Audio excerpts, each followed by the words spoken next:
Welcome to the Land to Lots podcast, powered by Launch Development Finance Advisors. And now your host, Carter Froelich. Hello, everybody, and welcome to the Land to Lots podcast. My name is Carter Froelich, and it's great to be before you again today. And on today's podcast, we have Tim Johnson. And Tim is the Director of Community Sales and Marketing for Land Tejas. And if you know anything about Houston and anything about Texas, you know that Land Tejas is one of the most prolific land developers in the Houston MSA. Land Tejas was founded in 1997 by Al Brendy and Courtney Grover, and they opened their first community called Canyon Gate in Cinco Ranch in 1997, and they've been going gangbusters since then. Tim's role is to promote new communities and deliver customer support to home builders that are building within the Land Tejas master plan communities. As you may have heard, Land Tejas sold the majority of its interest to Starwood Land, Starwood Capital, and currently they have a joint venture that is going forward to develop the remainder of the 15,000 lots in the Land Tejas portfolio. As I discuss Land Tejas, Starwood, you may hear me referring to Starwood Land Tejas as a joint venture. If I'll just be referring to Land Tejas, but keep in mind that this is the joint venture formed by Starwood Land and Land Tejas. Tim, thanks for taking the time. For our listeners, could you give us a little bit more background on you, your role, the joint venture, what you're currently doing today, and then we'll jump into some questions related to the joint venture. Yeah, Carter, thank you for that introduction. Yeah, so I work for Al Brendy, who's the owner of Land Tejas. I've worked for him for about 8 or 9 years now. We had a partnership before I came to work for him. I oversaw a marketing program for new home builders and developers in Texas, and Al was a good client of mine. We had a great relationship. And so he had a need and asked me to come over, and so that was about 8 or 9 years ago. And since then, I've worked at Land Tejas. We've done a lot of exciting things, a lot of really exciting master plan communities. You know, like you just mentioned, Sunterra and Marvita. And then about 3 years ago, Starwood Land created a joint venture where they came and purchased about 15,000 lots from Land Tejas. And really kind of took over the operation here in Houston, where Starwood Land would be responsible for the oversight. They retained the Land Tejas team to help deliver the lots, market the communities, and make sure that we were living up to the agreements that were in place and delivering a quality product that home builders and our residents have come to expect in the last 25 years. Yeah, no, that was a huge, huge transaction. And to the extent you can you talk a little bit about the thought process of Al and wanting to enter the joint venture, or, some of the conversations you may have had with Starwood as they deployed capital in the state? Yeah, when you look at the timing for that transaction between Starwood Land and Land Tejas, it was really probably at the most opportune time for both Land Tejas and Starwood, with the amount of lots in the pipeline that Land Tejas had, and then equity and capital markets at that point were pretty fluid compared to today. So Mike Moser with Starwood Land was able to put together a really nice package for the purchase, and so I think it was an awesome agreement for everyone all the way around. Yeah, and Mike's a tremendous operator, and so is the rest of his team, and obviously Land Tejas speaks for itself. Let me back up a little bit, and so Land Tejas, I mean, anytime I'd look at the top selling master plan communities, whether it was put together by Burns or RC Elko, Land Tejas, stands out in a league of its own. When you were looking for, or are looking for, land as the next community, what are some of the things that you're looking for in a future master plan community? it comes down to, three, maybe four different factors. One being the location is important. You need to be close to major thoroughfares where you can get people in and out of the community to major employment centers. So as long as we can find land that's relatively close or on major thoroughfares, that's very important.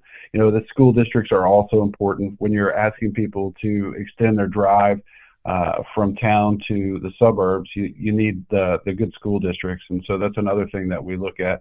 And then when it comes down to the price of the land, you have to be able to purchase land that your home builders can afford the lots and that they can sell a home that we want to be in that sweet spot between the mid 200s, to the 500s in the Houston market.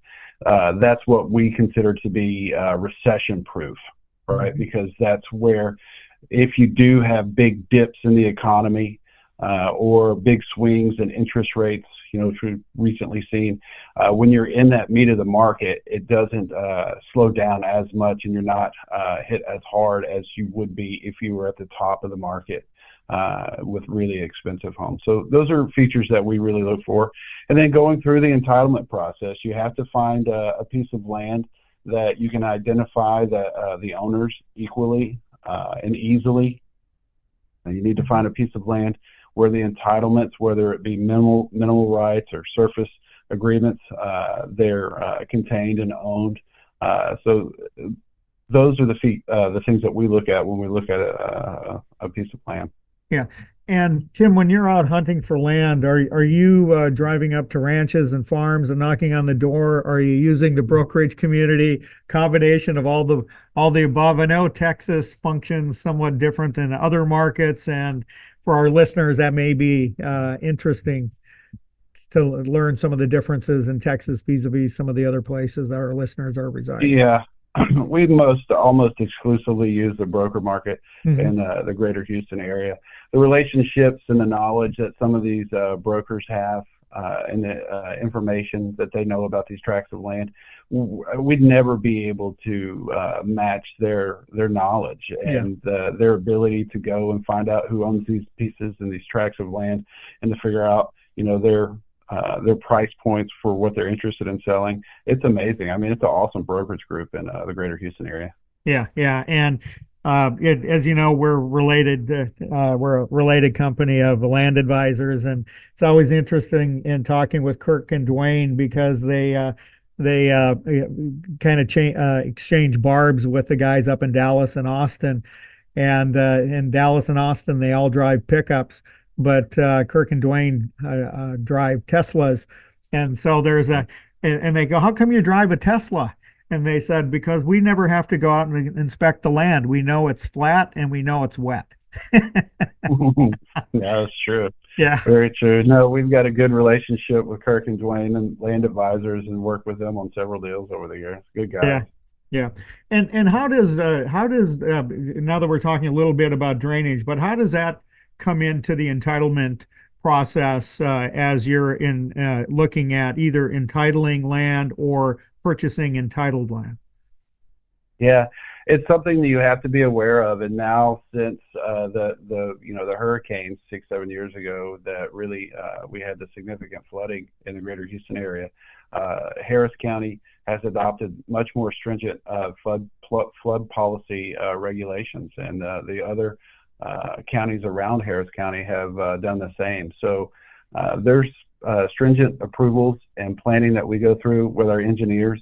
And so when we're looking at a tract of land, we not only look at the tract that we're on to see how the water will flow, where the sheet flow will go, but we also look at the tracts adjacent and all the contiguous tracts to make sure that we can move the water out of our area appropriately and into the surrounding areas, or our detention will be enough that the detention ponds that we dig will suffice for our flood mitigation.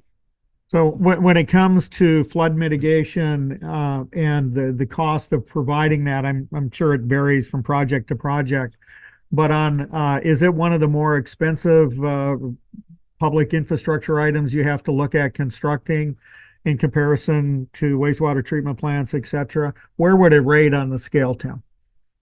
It's very expensive. It's one of the higher portions because the detention has to be dug very deep to support the sheet flow, and then the drainage, the water systems. It's one of the most initial and crucial things. Also, it's not only expensive, it's also very important to make sure that you have the proper flood mitigation, and then you have it papered properly to give, and that requires working with really good engineers who have a lot of experience.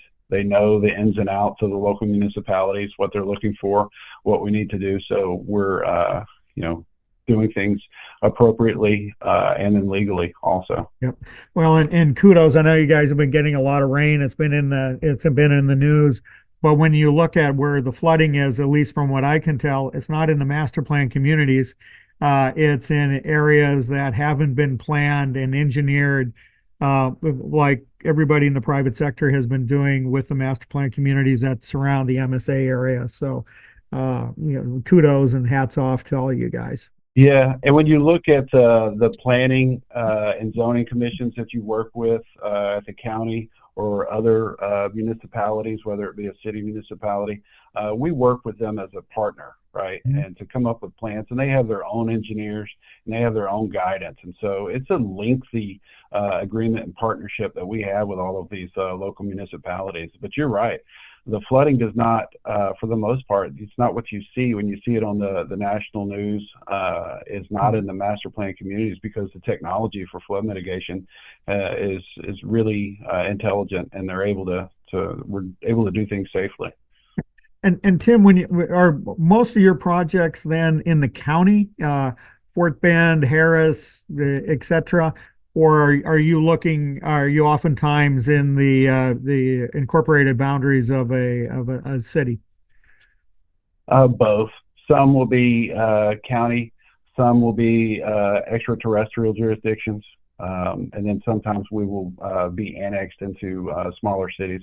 But one thing that we have on almost all of our projects are MUDs, municipal utility districts, and so that's another funding vehicle that we have in Houston that you see more in Houston than you really see in any other major metropolitan area where we have land development, are the MUDs. Yeah, no, and I'm glad you brought that up because we're going to talk a little bit more about that as it relates to selling lots or super pads, pods to builders.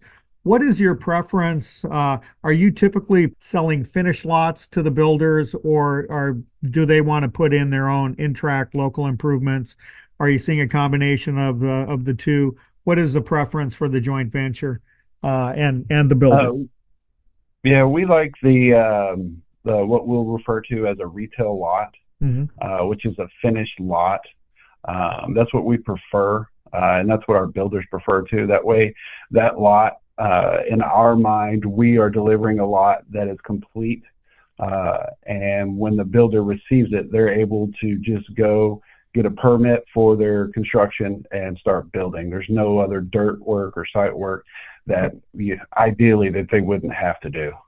So that's what we like to do. But different projects are different when it comes to selling, what we would call a pod, which is a large section of lots. I mean, we will ultimately develop it, but some builders, especially some of the national builders, their appetite is such where they want to hold and control large swaths of land, and so that was what we would call a pod, and then they would own it technically, and then we would deliver lots as needed to them. Okay, and is that done as under a guaranteed price that you're delivering those lots, or and are they helping to fund those interact improvements as you're building out the pod? Is that typically kind of how those deals are structured? Yeah, exactly. That's exactly how that works. Okay, and you had mentioned you want to be in the meat of the market from that 200,000 plus range up into the 500s. Is there a preferred lot size that the builders really like? Yeah, is it a 45, 50, 55, 60? In a perfect world, they'd all be like this. I mean, Yeah, yeah, we yeah. have to break it up, so we have, an interesting community. But what is the sweet spot for the builders in terms of lot size, front foot? Yeah, it's really the 40, the 50, and the 60. And then Yeah, there's some, fringe in there where every once in a while we'll have a 45 or a 55 foot product. And a lot of that is dictated by the market. 8, 9 years ago, maybe 10 years ago, there weren't really any 40-foot lots out there, yeah, maybe just a few. And so as construction prices got more expensive, as the price to get construction materials, the delivery got more expensive, and COVID didn't help any of that. We saw the lots get smaller and smaller, yeah. and so it's a mix. I would say 50 right now is probably our most popular, with probably the 40 to 45 being second, and then the 60 next. Okay. And when you're selling finished lots to builders, are they taking them down on a roll over time with a predetermined, you have to take down X amount of lots minimum at a price, and that price escalates? Or, what are some of the structures that you typically use for your sales with builders, just kind of generically for our listeners? Yeah, we don't do the price escalators Okay. at Lanteos. It's just something that Al has never been a fan of. And so our contracts are pretty straightforward. You have X amount of lots, and you're expected to take them all at once, and you Great. are expected to meet the earnest money requirement also. Mhm. That's it. It's pretty straightforward. Yeah. We're in really a luxury for Lanteos and for Starwood is the appetite for new home lots right now, and has been for a while in the greater Houston area, where builders are eager to come and take the lots. And when you have a reputation like a Lanteos, where builder, when they come to us and they contract for the lots, they know that they will get the lots when on the agreed time. Sometimes we have things that are outside of our control, but for the most part, they know that they can trust us to deliver the lot, deliver a finished lot that they can build upon, and then that we will market that neighborhood and that home site very aggressively, and that we're going to have a really high-end amenity package and just an overall polished, refined look to the development with really nice monumentation and landscaping. And so when builders know that they're going to a Lanteos community, they know that they're getting those things. So it's a luxury for us to have that reputation. So when we sell lots, builders will agree to the terms that we set for. Yeah, yeah. And that kind of brings me, well, you said a lot of things there I want to come back to, but the thing that just amazes me every time I'm talking to you and Al is, oh yeah, we're delivering 500 lots next week, and then I come back next month, oh yeah, we're delivering 500 lots next week. How do you guys deliver so many lots and continually? What Yeah. is the secret sauce that you guys have got? And if you want to answer that.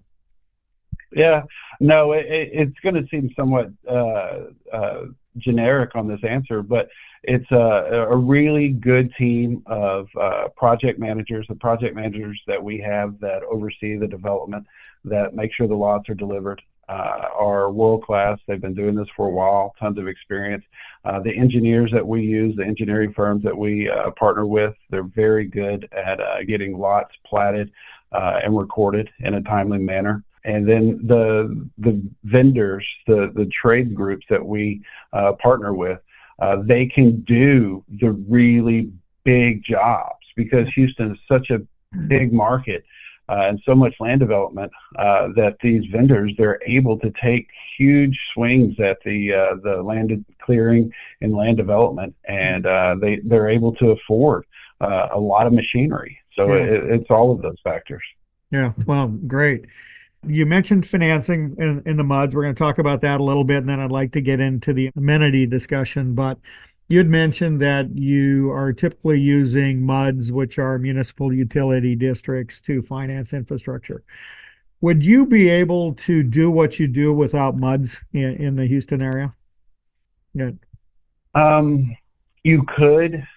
It would just be more expensive for the end user. Yeah. The home would be more expensive, probably anywhere from $30,000 to $60,000 per home, just because the cost of the utilities would have to be paid up front instead of through the MUD taxes over a number of years. Mm-hmm.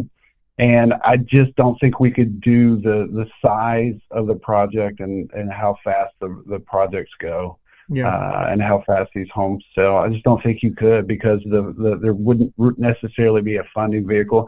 I know there's a couple of other funding vehicles out there that are not MUDs, but they're just not as reliable from a developer standpoint, and they're just not as reliable from an end user standpoint also. When you come to Houston as a relocation buyer and you hear MUD or municipal utility district, it doesn't really make sense. But when you are here and you've lived here for a while, it's something that's second nature, because you know that you're going to be able to depend on your infrastructure functioning properly, and you know what your tax bill is going to be, and it typically goes down each year through a MUD also.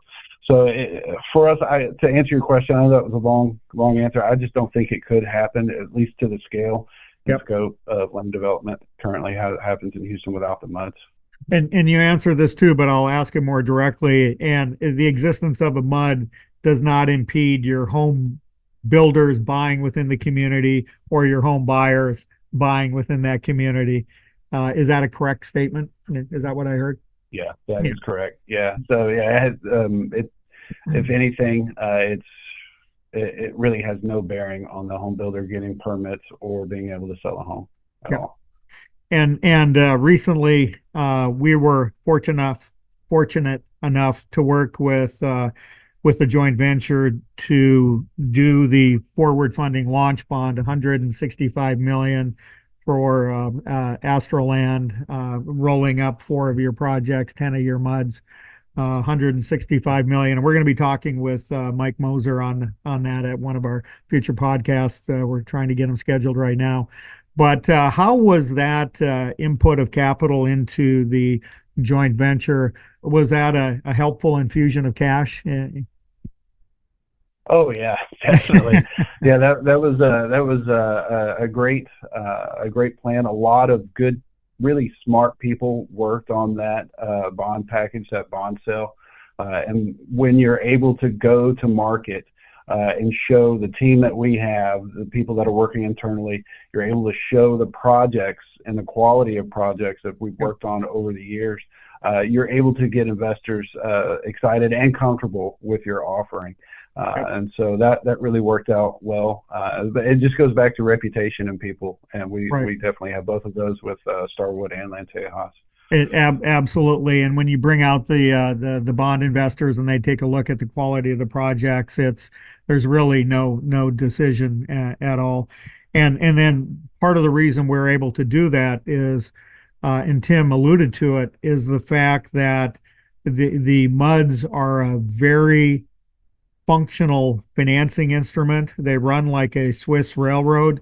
There really is no, if I can use the term, jurisdictional interference, where you have political risk. It's just a board, and their sole purpose is to finance and maintain the infrastructure, and that provides a lot of certainty on the part of the development, the bond buying community, and the residents, that they know that their water is going to run and their toilets will flush and they're not going to flood.